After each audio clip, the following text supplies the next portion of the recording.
Hey everyone, welcome to the Science Buffs podcast. Thank you all so much for tuning in to this week's episode.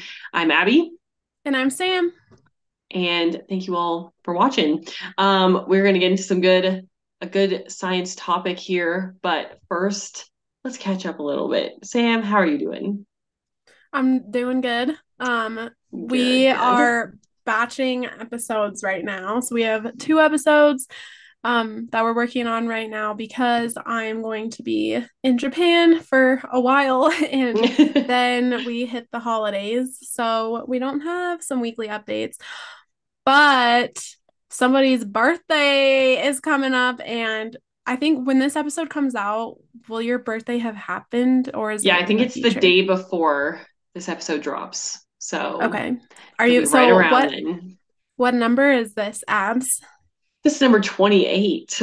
That's So, crazy. actually, it feels better than I thought it would because I thought I've like been thinking I'm 28 for a year. Like I've thought all year that I'm 28 Oh, I already. think I'm 30 and I'm 28. Yeah. Yeah, and I did the math and I was like, I'm 27. I get like a bonus year. That's awesome. That's so funny.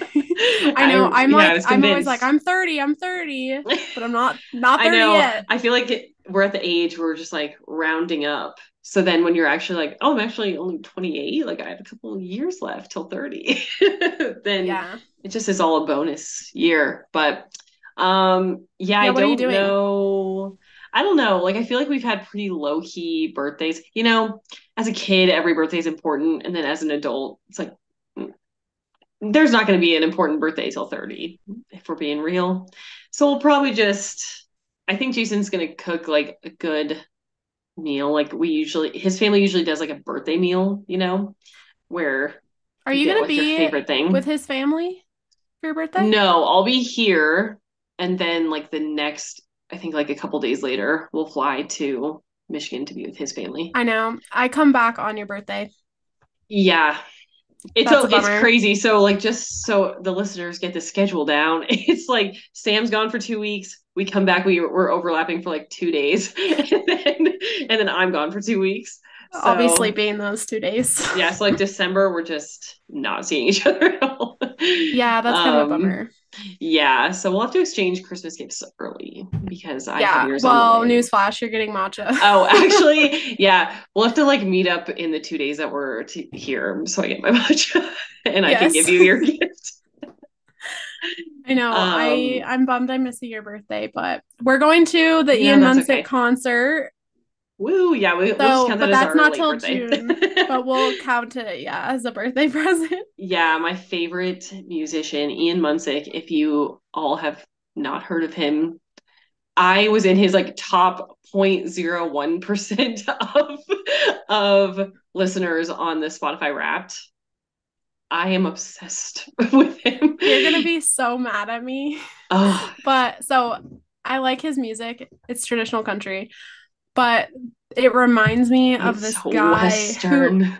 do you do you, it reminds me of this guy on Parks and Rec, like Oh at the no. end when they need somebody to perform at like the Unity concert Oh and no. they do you I remember think I this song? remember this. Yes. And his music sounds kind of similar. Oh my gosh. I But I'm very I excited take because I love offense. you. I love you. I love going to concerts with you. We always do He that. That's our dropped thing. an album like earlier this year, I believe, and I think I listened. Well, so you're a song repeater, right? Like, Yes. Oh, yes. so if you listen, yeah, I think we're similar in that way. But if I find a song that I like, I will listen to the same song just over and over and over on repeat for about 2 months. And I think I listened to this one song. His album is called White Buffalo, but then his like title track I'm obsessed with, and it's also called White Buffalo. I think I listened to that. I mean, I think Jason's ears were just bleeding. Like I ran that song into the ground and I still love it. I just had to like give it a little break for the sake of my family. But so Jason would still come with us to the concert. I'm not judging you for that because that's me with Taylor Swift's 1989 unexpectedly. It Oh, usually traditionally so wasn't my good. favorite Taylor Swift album. Been on repeat. Say Don't Go. and Yes. has Obsessed. And then Okay, did you rank the vault tracks? Have you ranked them? that's my favorite one. And Wonderland. I I'm gonna really just like pull that up my one. Wait, ranking but real quick. Wonderland's not a vault track, I don't think. Is I it?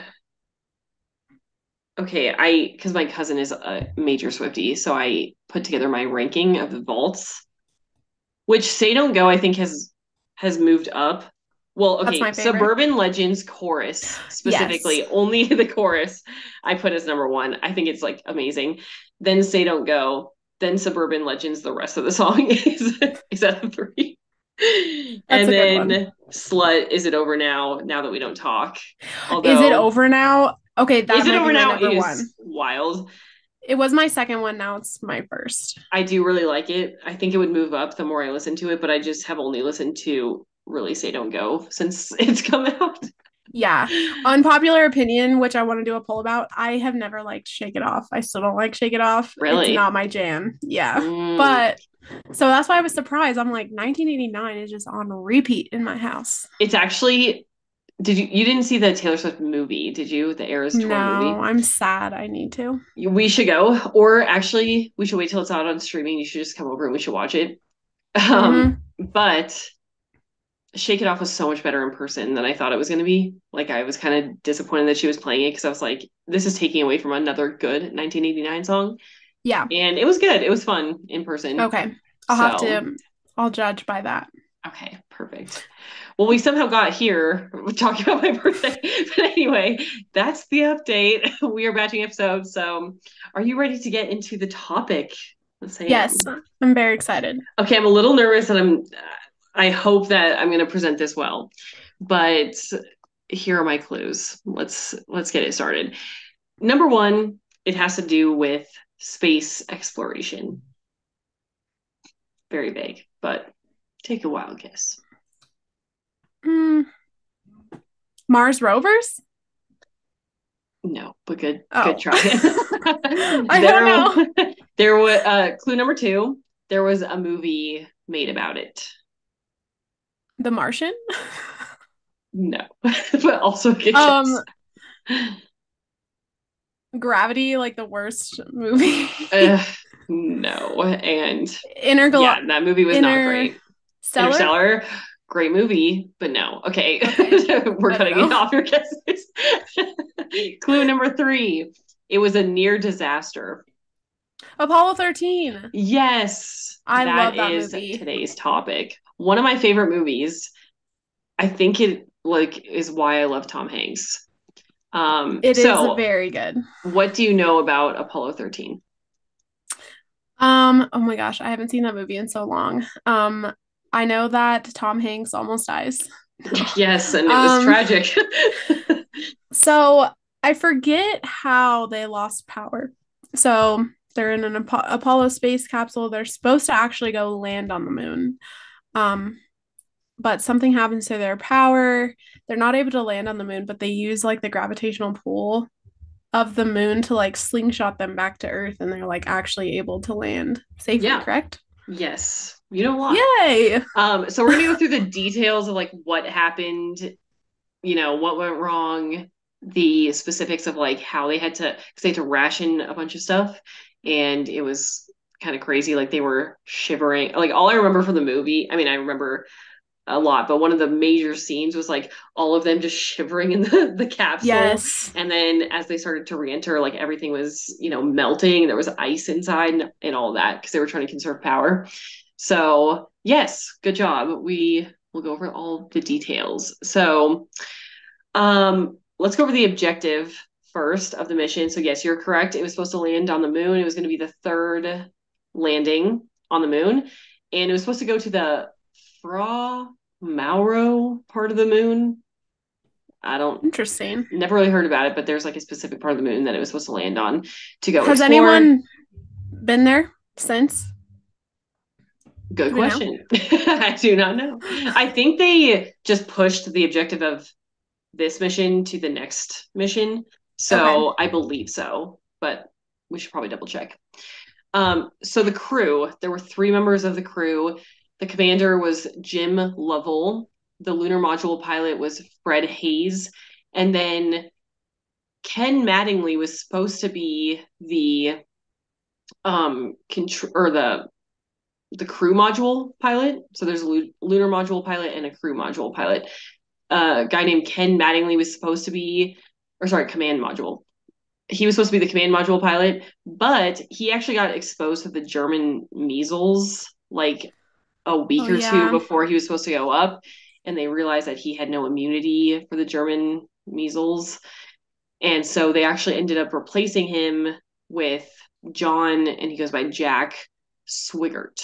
So he was the command module pilot. And he never actually got sick, right? Yeah, that was kind of I mean, it was a good and a bad thing because he ended up running a lot of the sims, I think, to help That's them get right. home.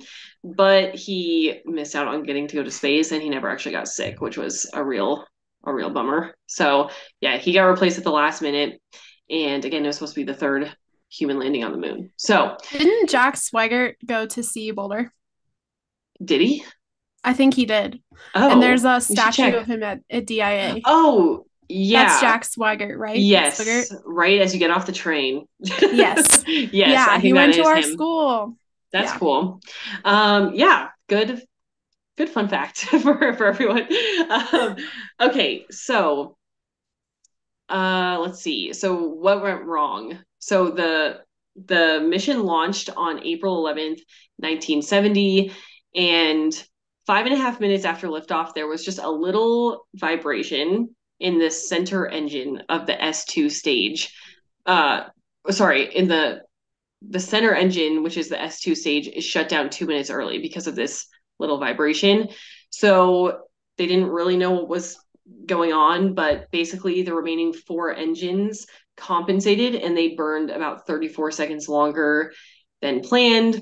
And then the S4B stage, which is just like all the stages of the rocket, as you know, it burned about 9 seconds longer than planned to get the ship into the correct orbit. Like because that first stage shut off early, the rest of the engines basically had to compensate and use a little bit more fuel than was planned.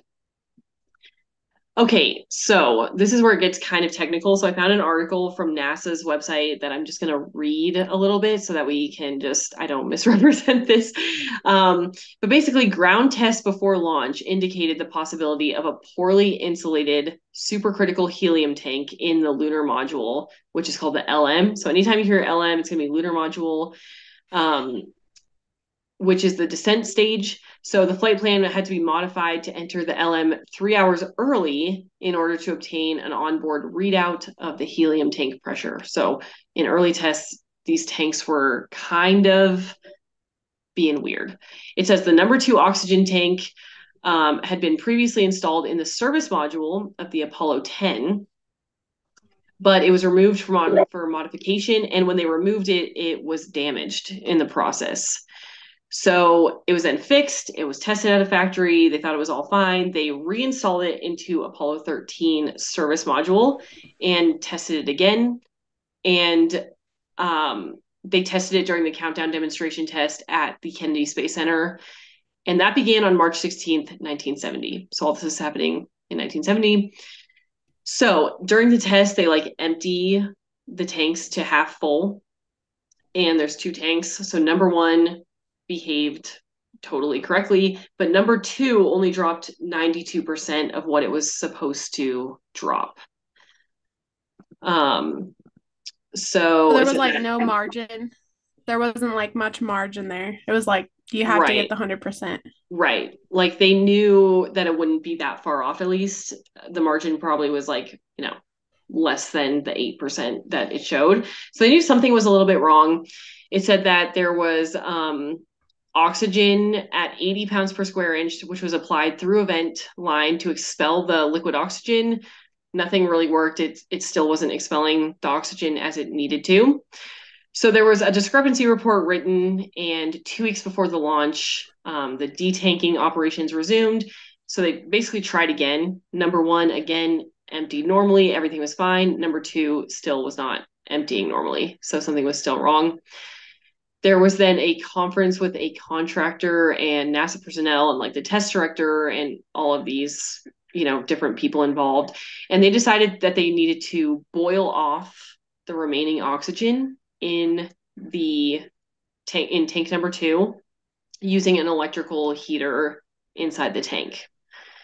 So that worked, but it took 8 hours off of the DC power from the ground support equipment to get the oxygen boiled off, so a little bit less power.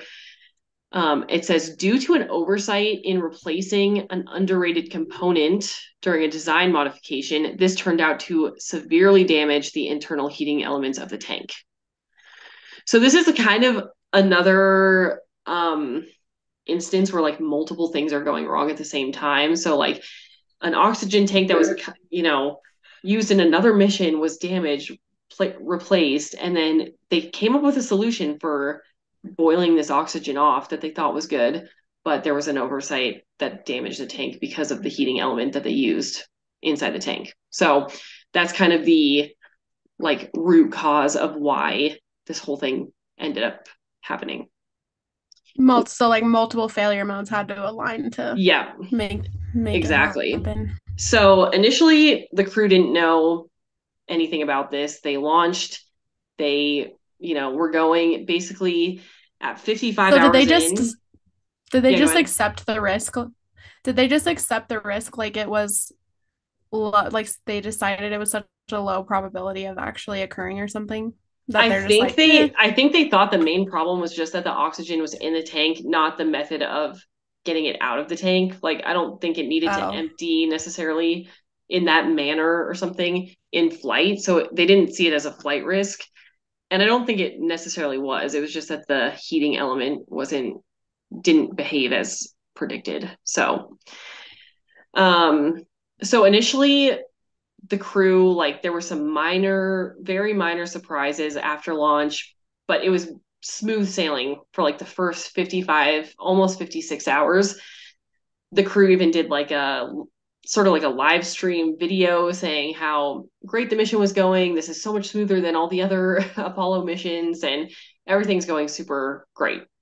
But and they were were they in Earth's orbit or were they on the way to the moon at this point? I think they were on their way to the moon at that point because they were like almost 2 days in. Actually, they were further. They were over 2 days into the mission, so they were on their way. They were 200,000 miles from the Earth. I'm reading it. Okay. So yeah, they were not in orbit. That was my next line, actually. Okay, so at almost 56 hours into the mission, the oxygen tank 2, so that number 2 oxygen tank, blew up, which also caused a huge leak in the first tank.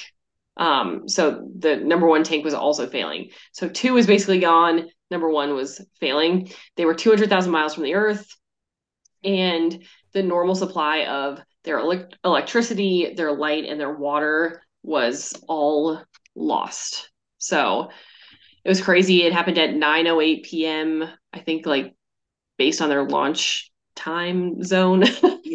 I mean, when you're in space, the time kind of is interesting. So they're like, it's at 9:08. I was like, I don't know what time zone that's in. But okay. So, don't they always do it off of Texas time? Is Texas time Mountain time? No, Texas time. Central time. So 8:08 Denver time. So there was a huge bang and a vibration that happened on April 13th at 9:08 p.m. There were warning lights that came on that indicated the loss of 2 out of the 3 fuel cells, which was like the main source of electricity. One oxygen tank looked completely empty, and the second was rapidly depleting. And then Lovell, one of the commander, he looked out the window and he said, like, he was talking to command control, and he said, oh, there's something venting into space. It's like a gas is venting into space, and that was like all of their oxygen, or a lot of their oxygen. So that was probably very concerning to see.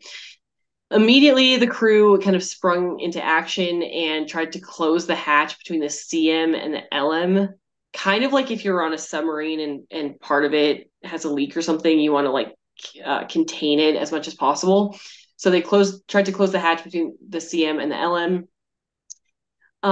The oxygen in tank number one went from 300 parts per square inch to 200 very, very quickly. And as soon as it hit 200, basically everyone started acknowledging like all of the oxygen in that tank was going to be lost, and the last fuel cell would also die pretty quickly. So at 1 hour and 29 minutes in, to like after the explosion, they said, you know, it's going to zero. The mission control like guy in charge said basically it's going to zero, and we're starting to think about the LM lifeboat, which is basically like shut everything down, just float along in the lunar module, like after you correct your course and get back to where you would, you know, be able to re-enter Earth. Like conserve energy. Just conserve energy and basically just float and enter like emergency mode until you can get back to Earth.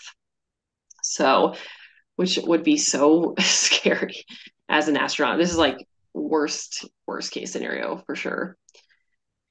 So That's they have, terrifying. yeah, I would panic. That's true fight or flight mode right there. I know, I would panic. I'd just be like, well, and this is it. yeah, and just the wherewithal for the crew to be like, okay, something's going wrong. Let's like close the hatch. Let's do all these things. Let's communicate. I mean, this is why they're chosen, of course, but and this is why I would not be chosen probably. I would just panic. So Yes.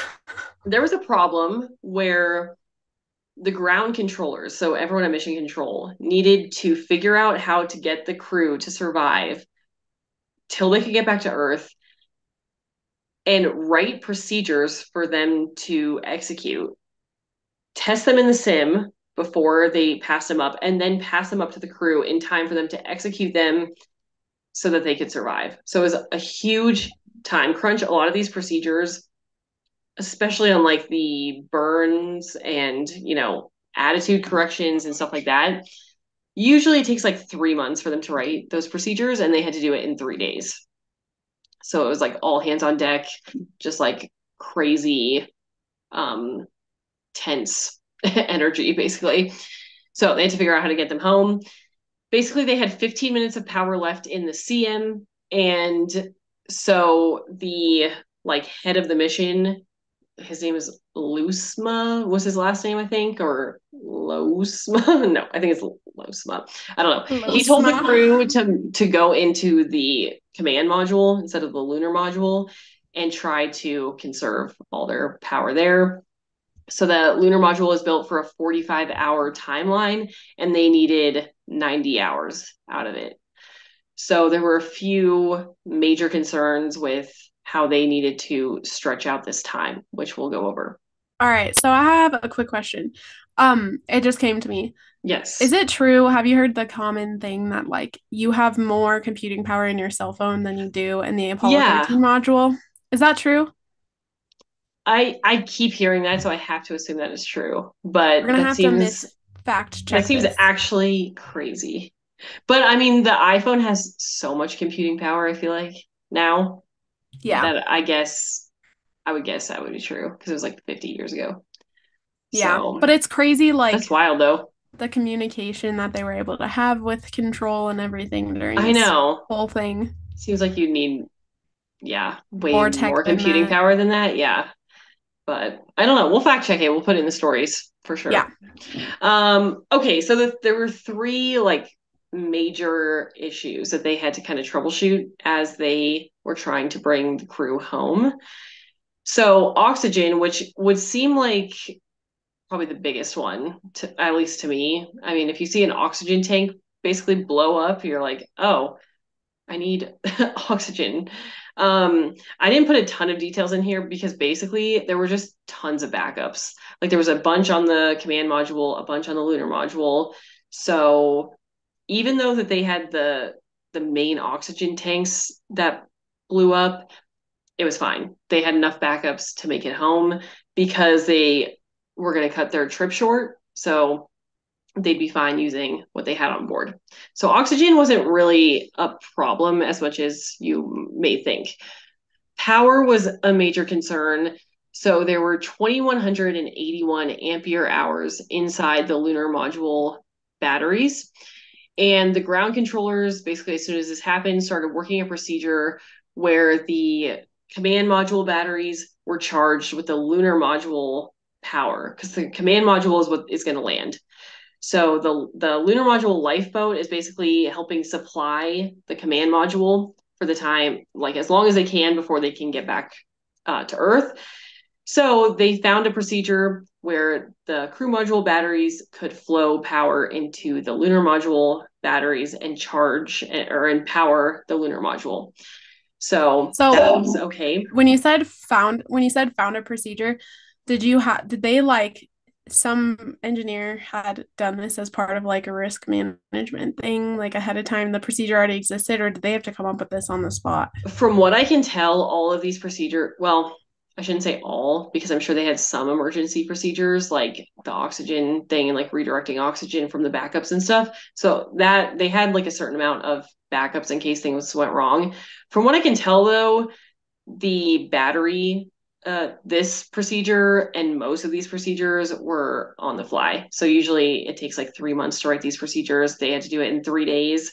And I think this is one of them where they just had to say, okay, here's the sim, here's what we know we have, find a procedure for this power to flow through and power the command module. So crazy. Like around, no one was sleeping at that point. So to conserve power, all non-critical systems were turned off. Energy consumption was reduced to about 1/5 of the normal energy consumption. About 20% of the lunar module electrical power was left when the Aquarius, which is the command module, was jettisoned. And there was this is actually crazy, and it could have turned out so different. But there was one electrical close call during the mission where one of the control module, or sorry, I keep saying control module, it's command module. One of the command module batteries vented with such a force that it momentarily dropped off the line. So they momentarily lost this battery and thought that it was dead. It came back on, but had the battery failed, there would not have been enough power to get back to Earth. So for like a brief couple seconds, they thought they were just done. There's no way if this battery fails. Which is I would throw up. Yeah, I don't know how they. That's so scary. Okay, so then another concern was, I guess there were 4 main concerns. I think I said 3, but water was another big one. Not just water for the crew, but water for coolant systems as well to make sure everything was cool enough to re-enter. It was estimated that the crew would run out of water 5 hours before Earth re-entry. Like even if they rationed it, it was shown that they were not going to probably have enough water. But they had data from the Apollo 11 mission that showed that all of the mechanisms in the spacecraft could survive for about 7 or 8 hours in space without water cooling. So they actually turned off some of the water cooling for that amount of time. The crew also conserved water. How do these people know this? That's just crazy to me. I know. Well, I think it was like a kind of an accident in Apollo 11 that led to them knowing, because they didn't like crash it. There was something about like, and I'll post the article, but they didn't crash it like the other missions. And so they just kind of let it keep going to see how long it would survive. So luckily they did that in Apollo 11. And so they knew, hey, these systems could actually survive for this amount of time, which was crucial in having the crew survive. Still, the crew had to conserve a lot of water. They drank almost nothing. They ate almost nothing. The crew collectively, which remember, it's only 3 people, they lost 31.5 pounds as a crew during this mission because they were literally over how many days? I'd have to check. That's crazy. Can you? That's crazy. Okay, we should pause and just let me just look it up really quick, because I feel like it's crucial. I should know. many days was the I can Google it. Apollo 13 mission? Okay, yeah, so yeah, they lost 31.5 pounds as a crew, which is almost 50% more than any other crew on any other mission. It was they came back skinny. So if you really want to lose weight, Yeah, if you want to go on then a diet, launching go on. yourself into space. Yeah, on a near death situation should be fine. They Didn't one of them finished. get ill? I Yeah, feel like one so of them got sick. the article that I read didn't. Well, so I don't know if it's a movie thing or a an accurate thing That's because true. the NASA article that I read did not say that he got sick, but in the movie, the guy who replaced the guy who got exposed to measles Jack did get Swigert. sick. Jack got sick in the Yeah, movie. So we'll have to fact check that if he actually did. I feel like that might be a movie thing though. it could be. Yeah, that's Um interesting. We're gonna have to do a Apollo. We should do on the stories. We should do. Is this Apollo 13 movie or is it a fact? oh my gosh, great idea. We can do little quizzes. So they We're finished gonna the have to learn mission. ourselves. Yeah, exactly. We'll do the research beforehand. They Yes. finished the mission with about 28.2 pounds of water, which was 9% of their total that they started with. So the mission was also like cut way short. So that just tells you how big of an emergency it was. Like if they tried to go pretty much any longer, they would have completely run out of water.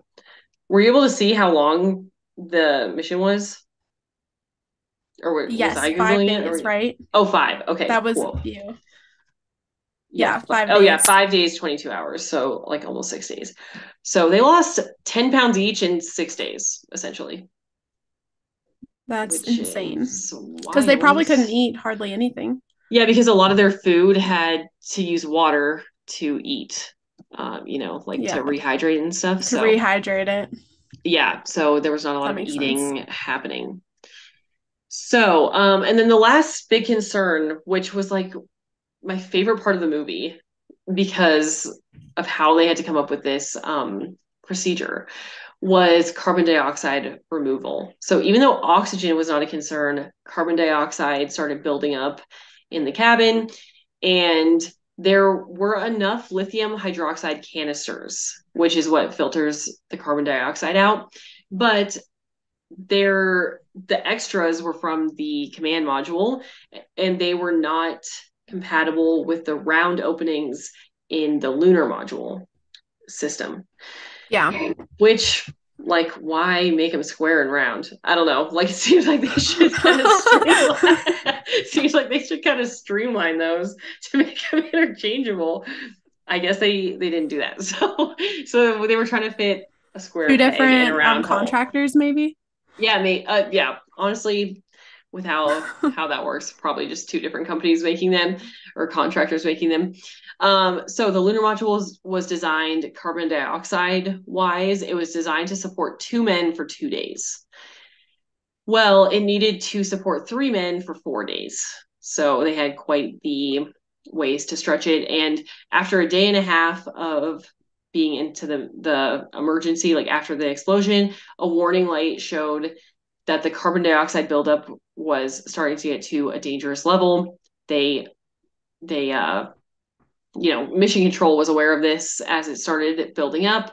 And so there is a great scene where basically the guy dumps out all the materials they have on board and says, like, this is what they have, figure out how to filter this air through this.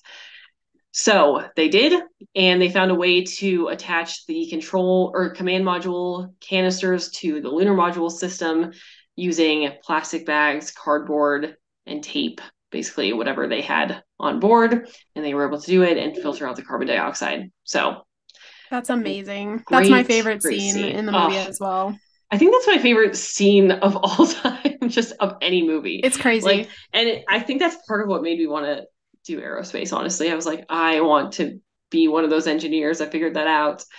Um, I figured how to get so the circle and the square shape. yeah, yeah, that's the big accomplishment. Okay, so the big question was, now that they kind of had like the life systems figured out and these procedures written, how are they going to get safely back to Earth? Because as you probably know, the navigation needs to be very precise, so you don't like bounce off the atmosphere or come in too steep and have it get too hot. So the lunar module navigation system was not designed to help in this situation at all. It says before the explosion at 30 hours and 40 minutes, Apollo 13 had made. So this is just explaining like where they were in the mission. So before the explosion, Apollo 13 had made the normal mid-course correction, which would take it out of free return to Earth trajectory and put it on a lunar landing course. So they were going to the moon. So now they had to get back on the free return course. So instead of like getting into the moon's orbit, they had to just cut that and do a burn to get into the free return course back to Earth. So the ground engineers computed a 35-second burn, and it fired. What's a burn, Abs? Where you fire the engine at a certain, velocity and angle to get the not well, actually you don't fire the engine at a velocity, but you fire it for a certain amount of time at a certain angle to get the ship to go at the right velocity. So they fired that. It was 5 hours after the explosion they did this burn, so pretty quick turnaround. They're computing their trajectory back to Earth. As they approached the moon, another burn was computed.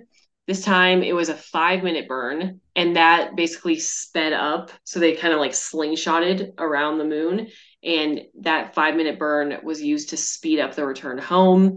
That took place 2 hours after they rounded the far side of the moon. So they still did go around the moon, they just didn't orbit and land.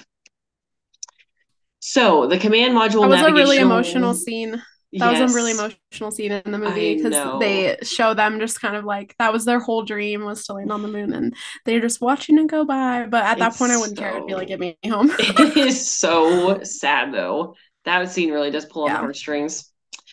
So they had to not land. It says the command module navigational platform alignment was transferred to the lunar module, but they couldn't verify the alignment. Again, it has to be very precise. It says ordinarily the alignment procedure uses an onboard sextant device called the Alignment Optical Telescope, or AOT. And basically what it does is it finds a navigation star, and so it aligns to a star, and that's how it can tell where it's going and where you are at the current moment. It says then with the help of the onboard computer, it would usually verify the guidance platform's alignment. But because of the explosion, there was a ton of debris from the service module, and it made it impossible to sight real stars with the navigation system.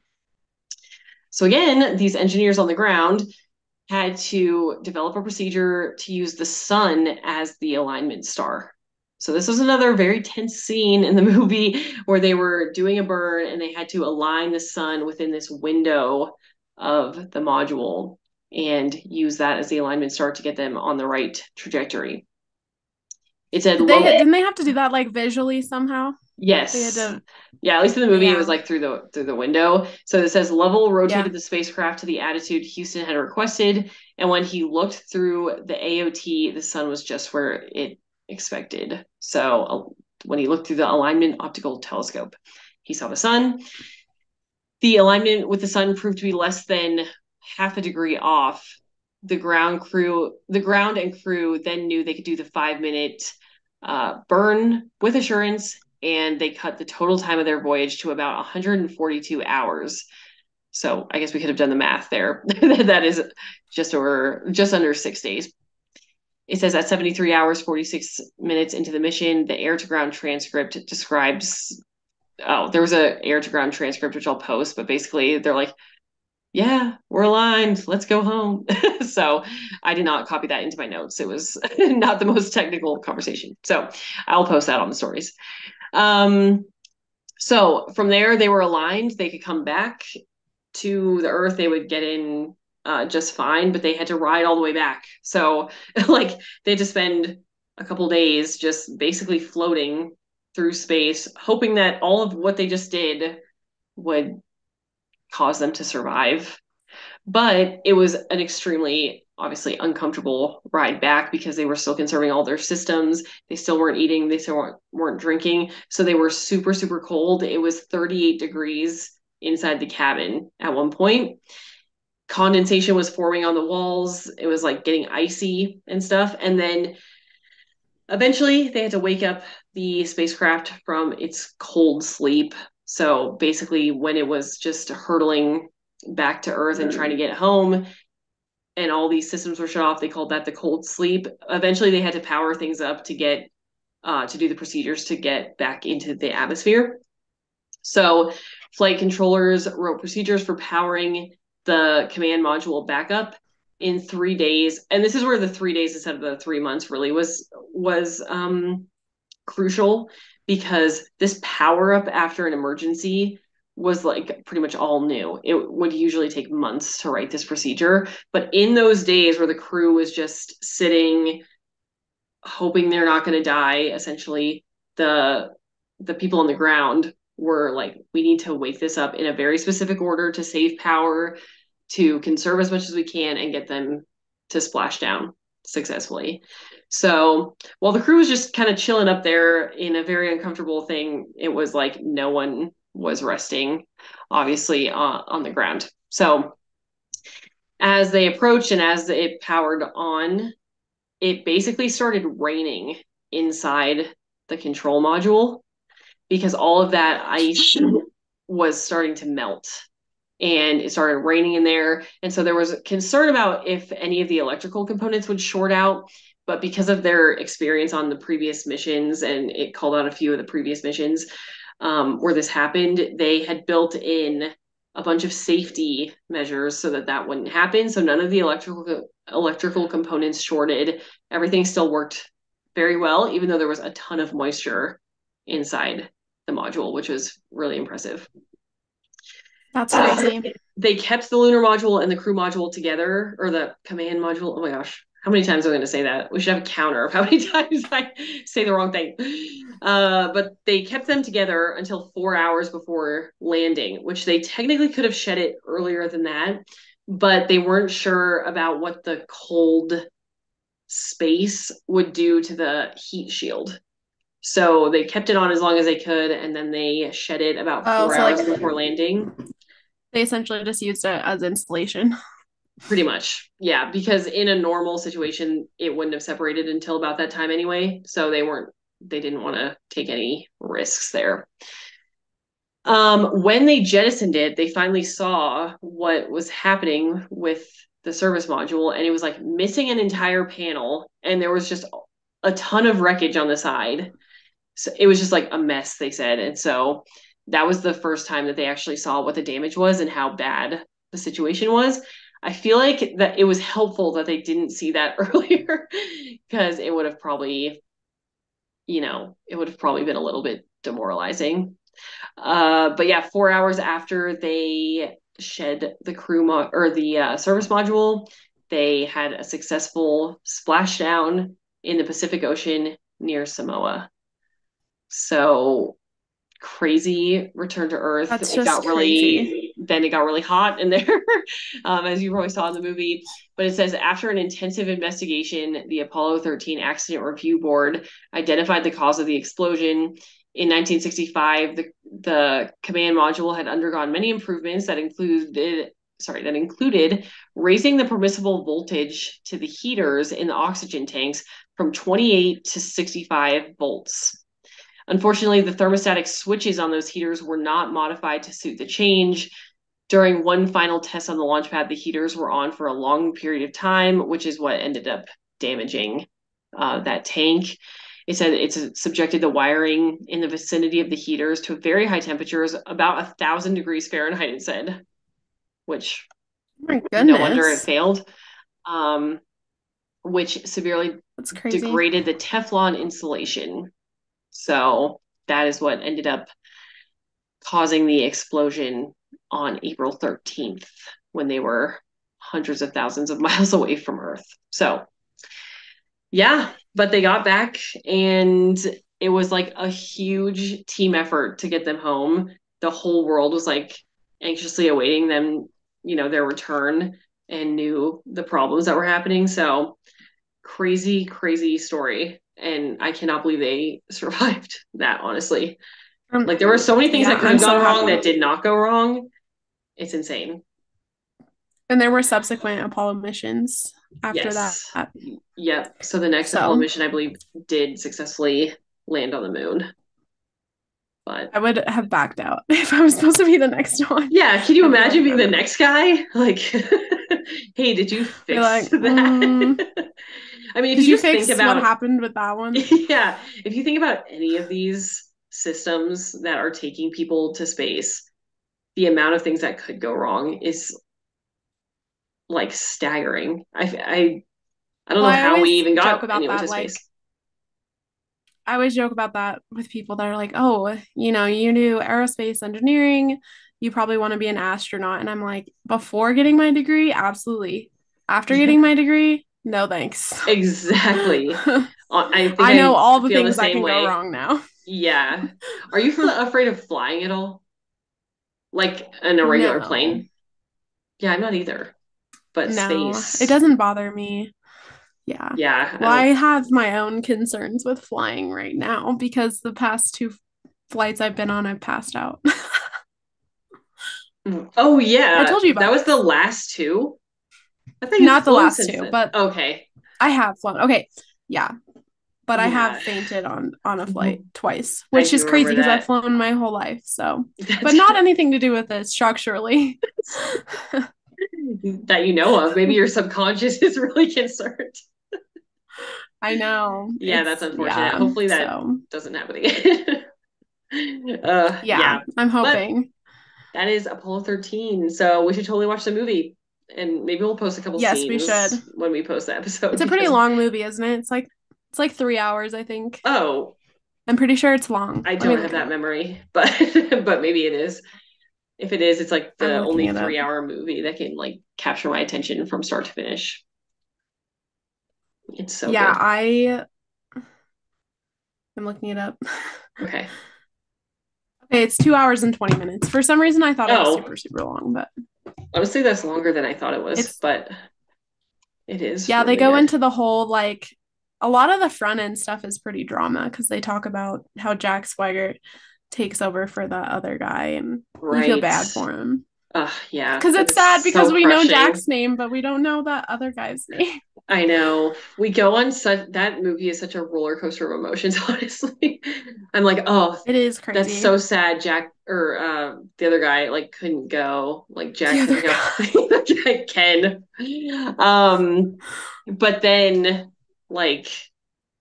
you're like, oh, thank God he didn't go. And then I wonder if he felt. Didn't they kind of show? I think he had some like survivor's guilt during that whole thing. I think so. Yeah. But I mean, they all survived. But it's also crazy.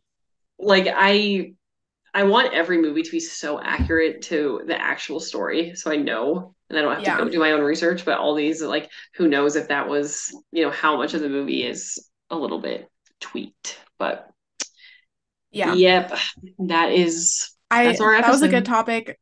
Thanks. I love that movie. Tom Hanks. That's my favorite Tom Hanks movie, I think. I think so too. It's super good. Maybe we'll do a question on what's your favorite Tom Hanks movie? Yeah. We should go on a marathon. If anyone says Polar Express, get out. Just Captain Phillips.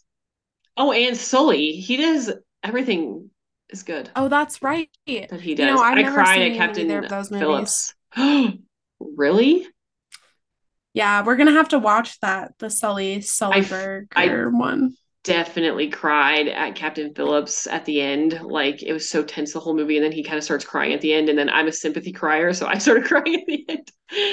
And then Sully you are a sympathy crier. Yeah, 100%. But anyway, that is our episode. Thanks for watching, everyone. Yay. And make sure to follow, subscribe, all of the stuff wherever you're watching. There's a follow or subscribe button, and rate the podcast and tell your friends about it, because we would love more people in the Science Buffs community. So thanks all for watching, and we'll see you next week for another episode. Bye, everyone. Thanks, everybody. Bye.